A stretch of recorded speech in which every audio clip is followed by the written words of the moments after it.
Welcome back, everyone. So, I just got a chance to look at the booking information for Lori Vallow and Chad Daybell. And something kind of stuck out to me on their booking information, besides their names and date of births and personal information like that. Both of them were underneath where it says religious affiliation. Both of them say Christian slash Mormon.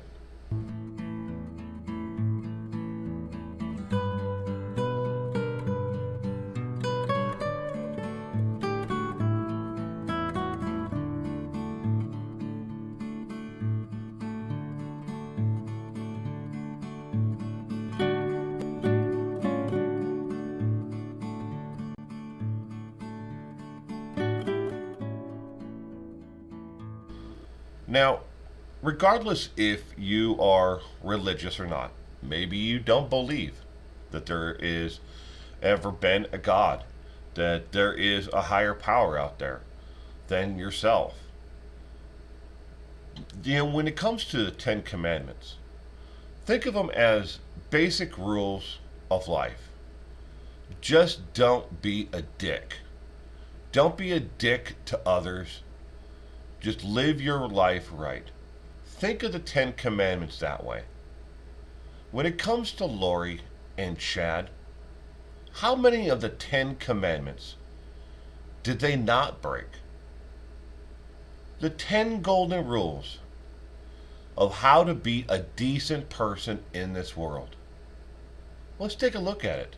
Let's see just how many of the 10 Commandments that they managed in the short period of time that they were in their relationship. How many did they avoid not breaking? Let's start off with number 1. I am the Lord, thy God. Thou shalt not have strange gods before me. Well, we know that Chad was most likely excommunicated from the Mormon church because he considered himself a prophet. He publicized that he was a prophet.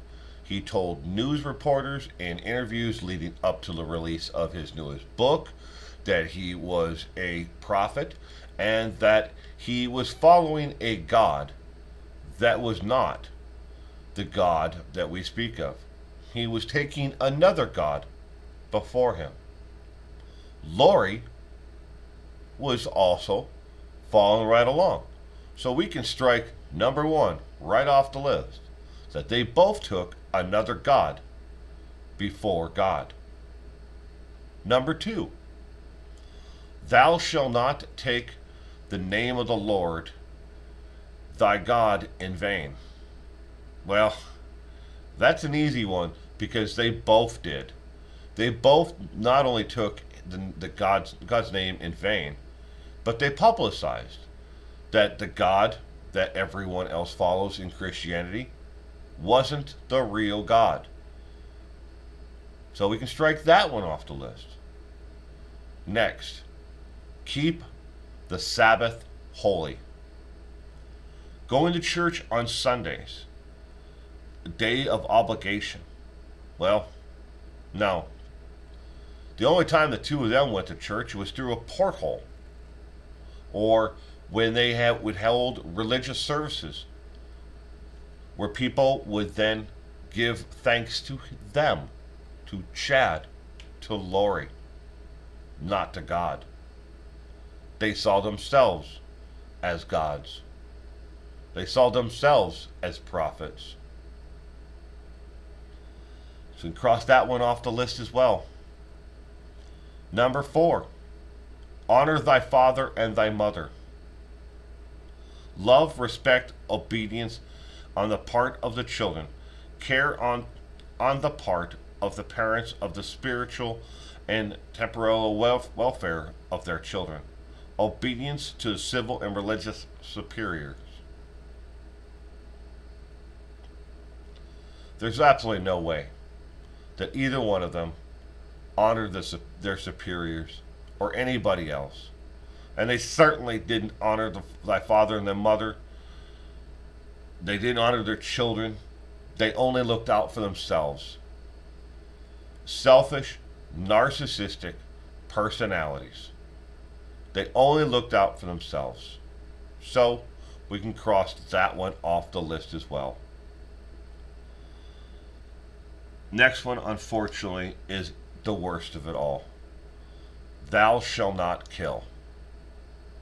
We know that Tammy Daybell was most likely killed by them.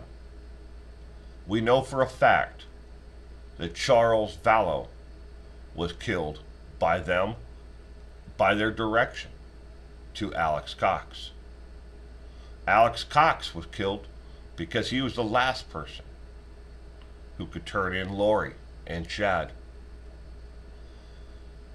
Joseph Ryan most likely was poisoned to death by Lori and Chad.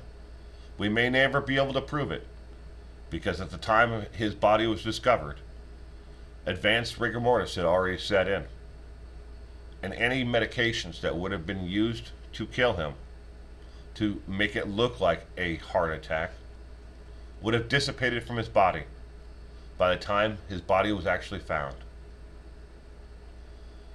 And let's not forget the death of poor little JJ and his sister, Ty Lee.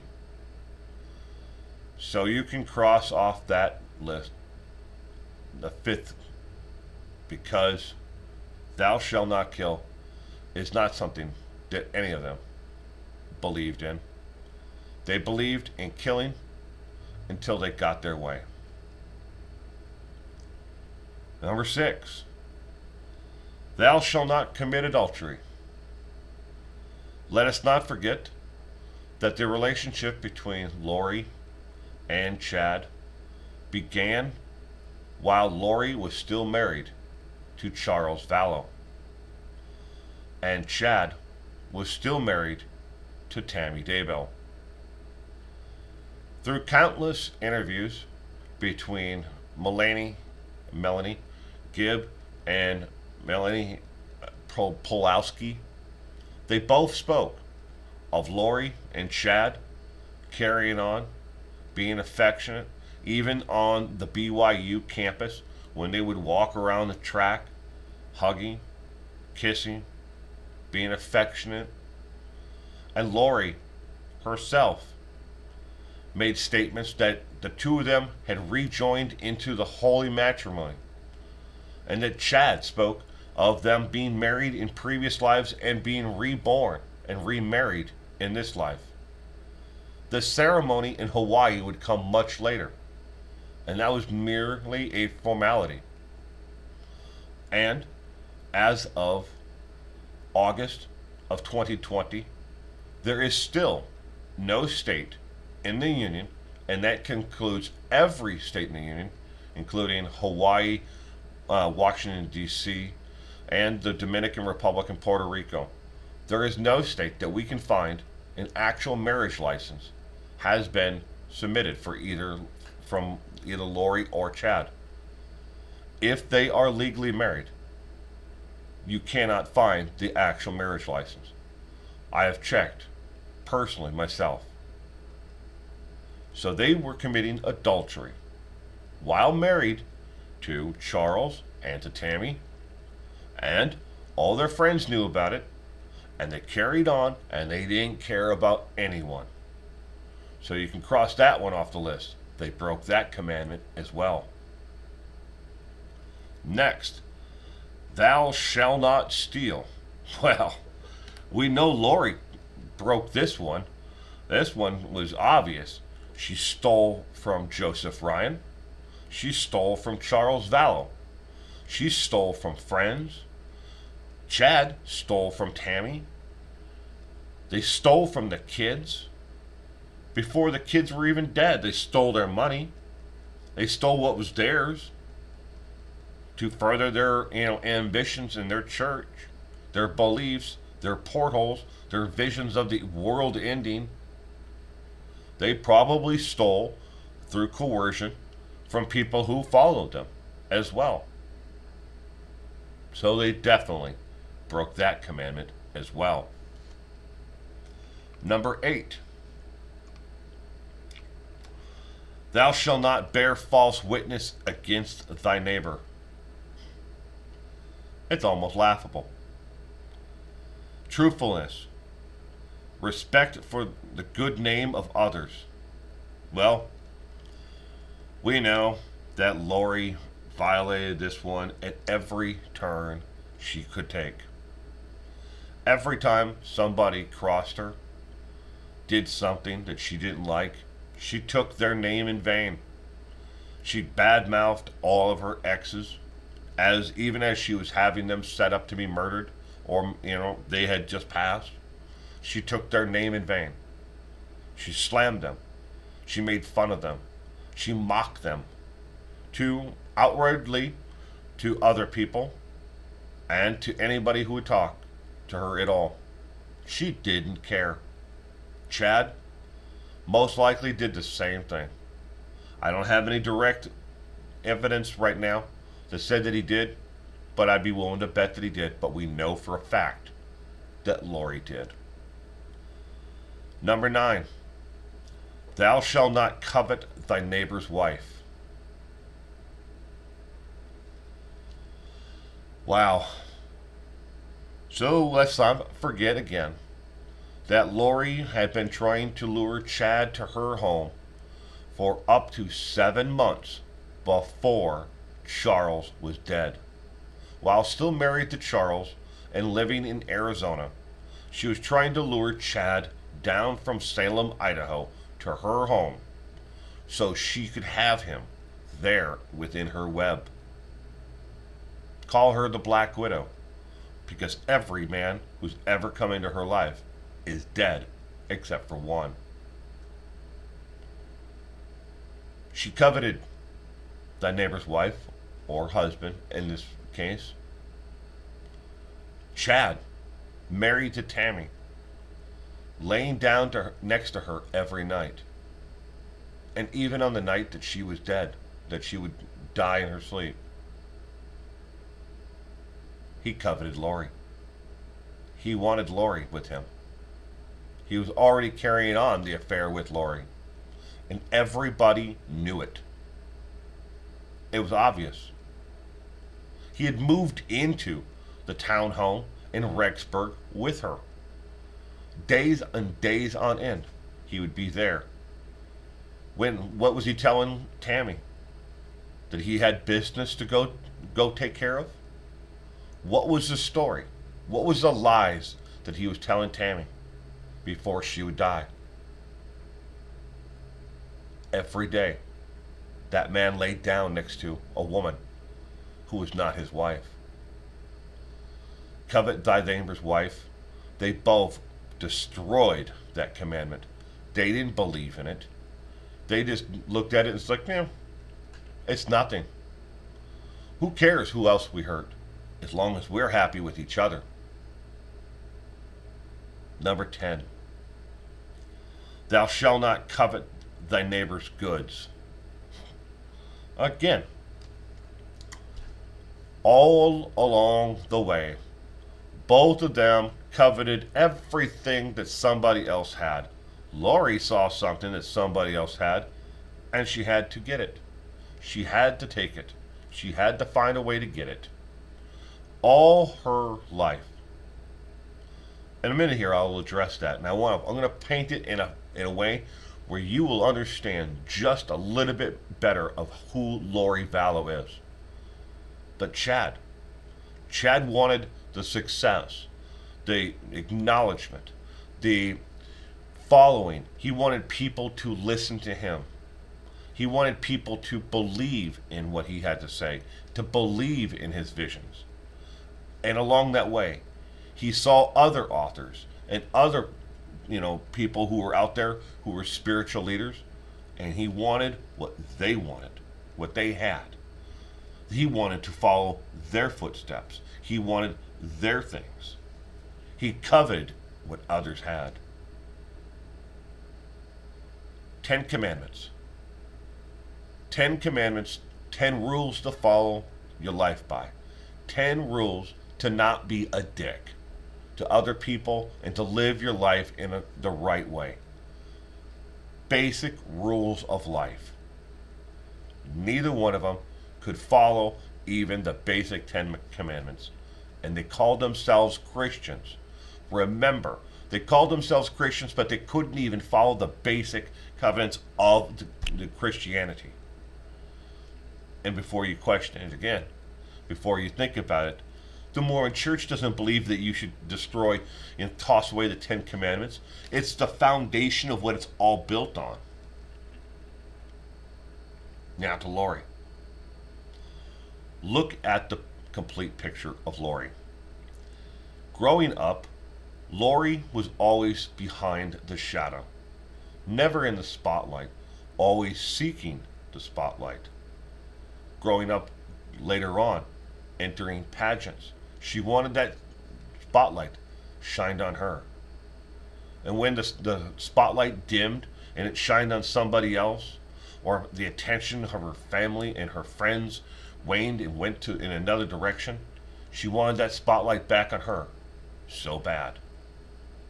People came in and out of her lives because she tossed them aside because they weren't helping her gain the spotlight back. Husbands, each and every one of them was expendable. They got in the way. Once they got in the way, they weren't needed anymore. Looking back and starting with Joseph Ryan. She got exactly what she wanted from Joseph Ryan. She got a lift up out of the economic level where she was at. The spotlight was shined on her again. She became a mother. Not a very good mother, but she became a mother. She had that. She had people looking in on her again, paying attention to her. Oh, doting upon her, you might say. Look at the mother with the beautiful child. Let's pay attention to her. But as soon as that child would grow up and people would stop looking in on her and saying, look, this lady has brought a child into this world. As soon as that waned, the child was expendable. And Lori moved on until she found the next one. And that was Charles Vallow. Now, I want you to look at this, paint this picture in your mind. Joseph Ryan, most likely poisoned and killed by Alex Cox. If he did die from natural causes, it could be very well the fault of Lori because she bankrupted him. She bankrupted Joseph Ryan because she refused to allow him to have the relationship with his daughter that he so richly deserved and wanted. He spent everything he had fighting her in court from 2009 until 2016. He fought her in court. Psychiatrist who interviewed Lori at that time during the custody part of it there in Texas while they fought over the custody of Ty Lee.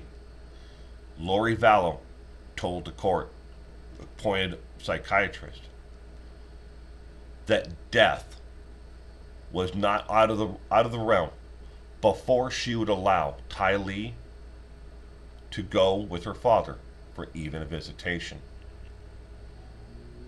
And for all those wondering where the criminal conviction came from for for Alex Cox, that came from Joseph Ryan. After a meeting to have a mutual handoff of Ty Lee from her mother to Joseph Ryan, Alex Cox would pull out a stun gun and stun Joseph Ryan, knocking him to the ground. And then once on the ground, he stunned him with the stun gun again, and then told him that he was going to kill him, and he was going to make sure he disappeared if he ever got in the way of his sister, Alex Cox. During the plea agreement for that, He took a lesser charge from assault with a deadly weapon in the first degree.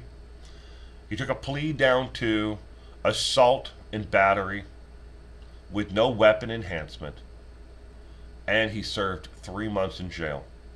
This allowed Alex Cox to keep his gun rights, to be able to possess and own firearms. If he would have been convicted, he would have lost his gun rights, and he wouldn't have been able to later on, down the road, shoot and kill Charles Vallow. At least not legally. He would have went right to jail. And then look what else would have not happened. Everything else would have veered off in another direction in this case. But it didn't happen. He took a plea agreement, served 3 months in jail. But getting back to Lori, Joseph Ryan, in the way. He needs to be taken care of. Alex Cox most likely takes care of Joseph Ryan. Is there a motive for it? Yeah, of course there is. The number one motive that Lori always wanted: money. She gets rid of a problem that is in her past. She gets money. Not necessarily money from Joseph Ryan himself, because she's bankrupted him while he's been trying to fight to get his daughter, to visit his daughter, to be a part of his daughter's life. But if he's dead, she gets the death benefits from Social Security every single month until Tylee turns 18 years of age. That money is consistent month after month after month after month after month until Tylee is 18. Once she got away with that, I believe, she said her sights on Charles Vallow. Charles Vallow, relationship's going along, he lifts her up even more.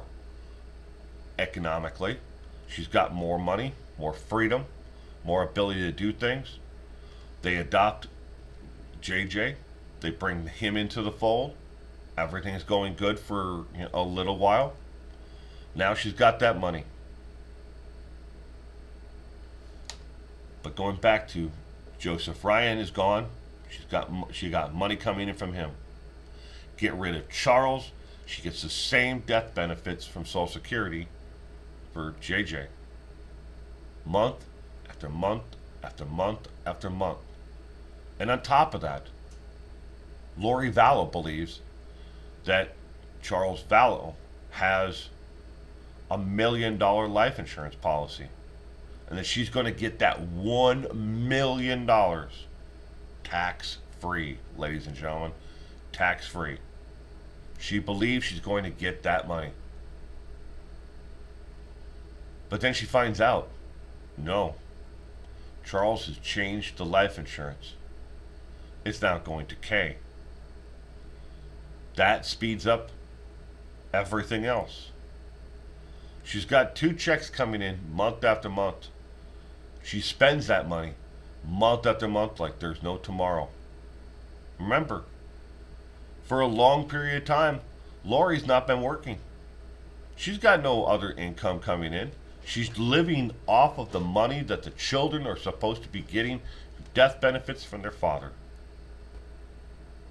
So, now that the 2 ex-husbands are out of the way, they're gone. Now to get rid of the lady who's involved with the man you set your sights on. Get rid of her.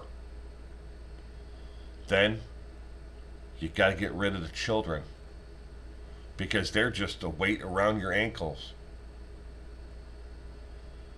And then, after all of them are gone, the only one left is Alex Cox.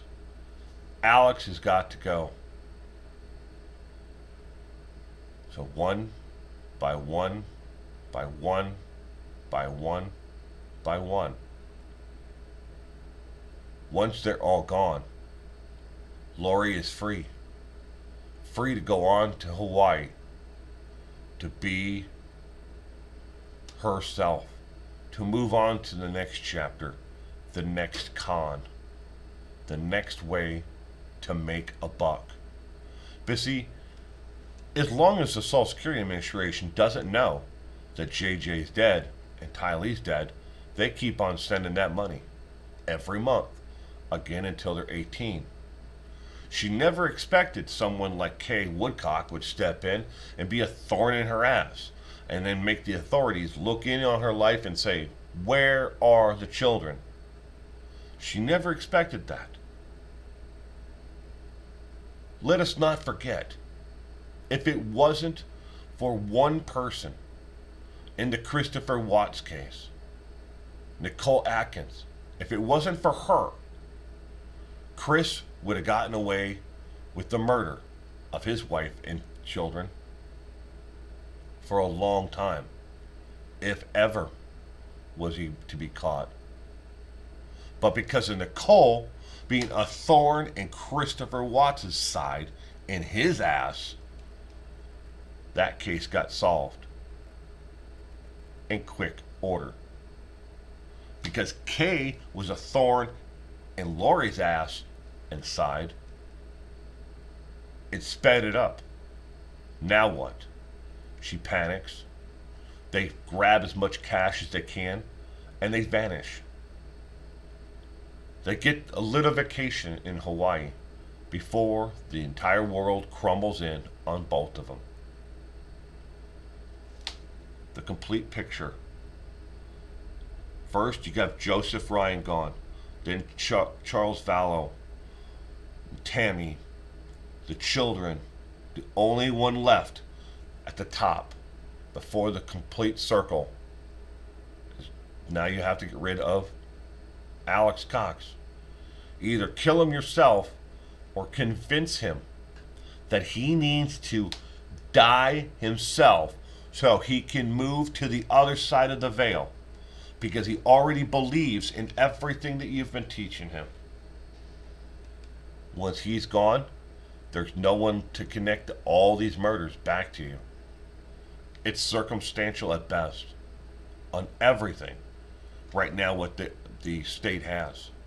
They have to go back and try to backtrack each and every part of it with limited communication, burner phones, and everything else. It's going to be hard. Is it the perfect murder? No. Or any of them perfect murders? No. But they certainly can't put the needle in her arm for what she did. There's just not enough evidence there because everyone's dead. And full circle almost, the spotlight is back on Lori. Everyone is looking back at Lori, and the attention is being shined on her brighter than ever before. When she was doing beauty pageants and when she was out there strutting her stuff and and everything, it was a tiny little spotlight compared to now. The world is looking in on Lori. Did she do her nails in jail? Is she wearing a different color of lipstick today? Who makes that lipstick? Where'd she get it from? Did she get her hair done in jail? Did she smile today in court? How about crocodile tears? Did she cry in court? Did it look like she was crying in court? Did she laugh in court? The world is talking about her 24 hours a day. The spotlight is back on Lori, right where she's always wanted it to be. She don't care about Chad. Chad is a thumbnail in the entire story. The story of Lori. That's what she wants you to know. The story of Lori. The spotlight is on her. And boy, is she going to make every moment of this count. She's going to make every moment of it count. She's going to draw it out as long as she can and keep that spotlight on her forever. Because that's what Lori wanted. That's what Lori's getting. Lori is finally getting exactly what she wanted. Who cares about the destruction that she has left behind her? and the destruction of the Ten Commandments, rules to not be a dick by. She don't care about any of that. What she cares about is the spotlight is on her, and that is exactly what she wants.